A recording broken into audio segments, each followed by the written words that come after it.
नमस्कार मंडळी, श्री स्वामी समर्थ सर्वांना. स्वातीज रेसिपीमध्ये आपलं स्वागत आहे. आज आपण बनवणार आहोत मसाल्याची शेवग्याच्या शेंगांची भाजी. चला तर मग आपण रेसिपीला सुरुवात करूया. सगळ्यात महत्त्वाचं, तुम्ही माझ्या चॅनलवर नवीन असाल सबस्क्राईब करा, जेणेकरून तुम्हाला नवनवीन रेसिपी स्वातीज रेसिपीमध्ये बघायला मिळतील. शेंगांची मसाल्याची भाजी, त्यासाठी मी 5-6 शेंगा घेतलेल्या आहे.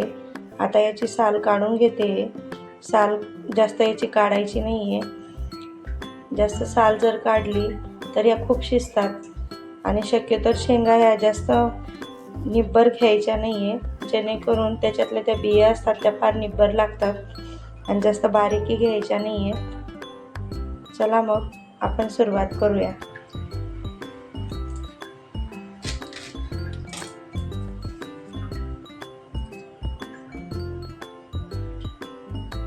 तीन इंचाचे तुकडे करूयात.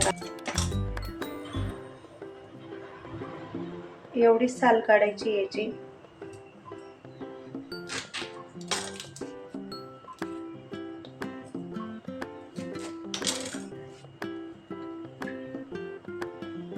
आपण आता सगळ्या शेंगांची साल काढून घेतलेली आहे. आता आपण या शेंगा शिजवून घेऊया.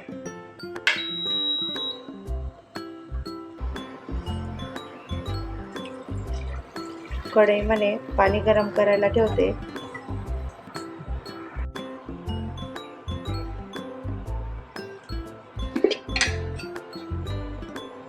थोडं 1 चम्मच मीठ टाकूया शिजवण्यासाठी. शेंगा गरम पाण्यात धुवून टाकूया.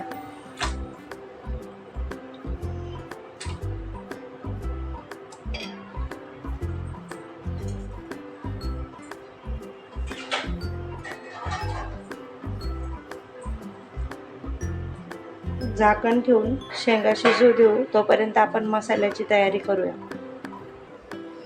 मसाला बनवण्यासाठी 1 वाटी खोबऱ्याचा कीस घेतला आहे. 3 कांदे घेतलेले आहेत. 3 कांदे आता बारीक पीसेसमध्ये कट करून घेते.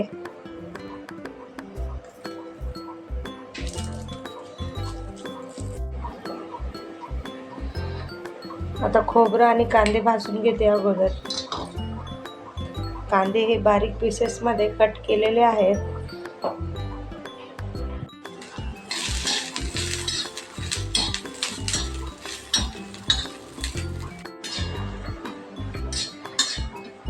खोबरं हे लालसर भाजलं गेलं की लगेच कांदे भाजून घेऊया.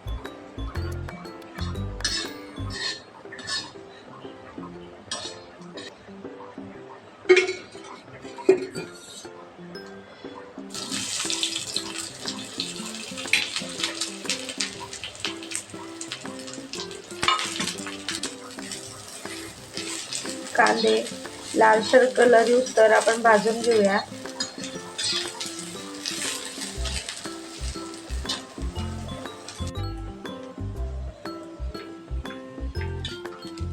कांदा हा आता लालसर झाला आहे. आपण याला काढून घेऊया.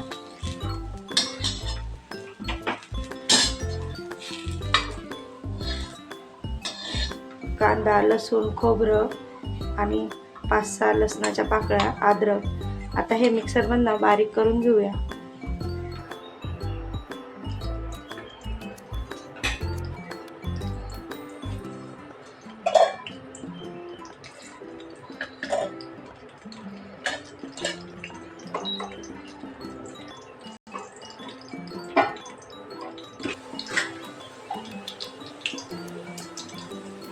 एक चम्मच मोहरी टाकूया. मोहरी तडतडली की लगेच जिरं टाकूया.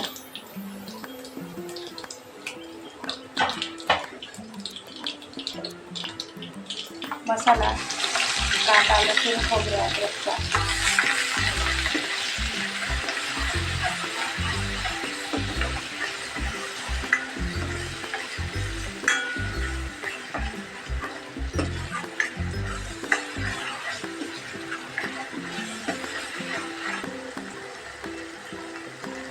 मसाला छान आपला फ्राय झालेला आहे. आपण आता चवीनुसार मी 1 चम्मच चटणी घेतलेली आहे. तुम्ही तुमच्या आवडीनुसार घेऊ शकता चटणी. गरम मसाला, थोडा कांदा लसूण मसाला, थोडी हळद,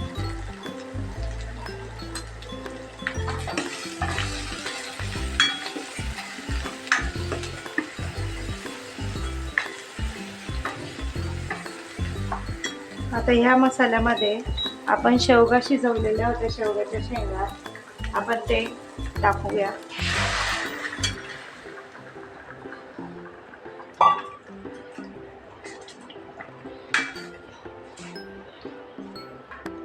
चवीनुसार मीठ,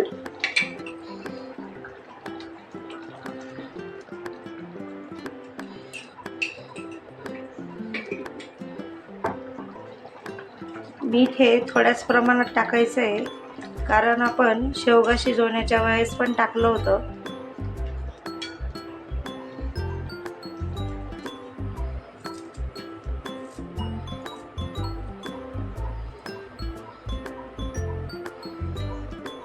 भाजीमध्ये थोडी कोथिंबीर टाकूया.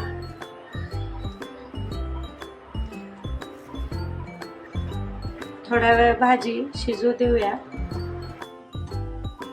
खूप छान अशी आपली शेवग्याच्या शेंगांची भाजी झालेली आहे. सगळ्यांनी ही मसाल्याच्या शेवग्याच्या शेंगांची भाजी एकदा नक्की ट्राय करा आणि स्वातीज रेसिपीला लाईक करा, सबस्क्राईब करा अँड शेअर करा.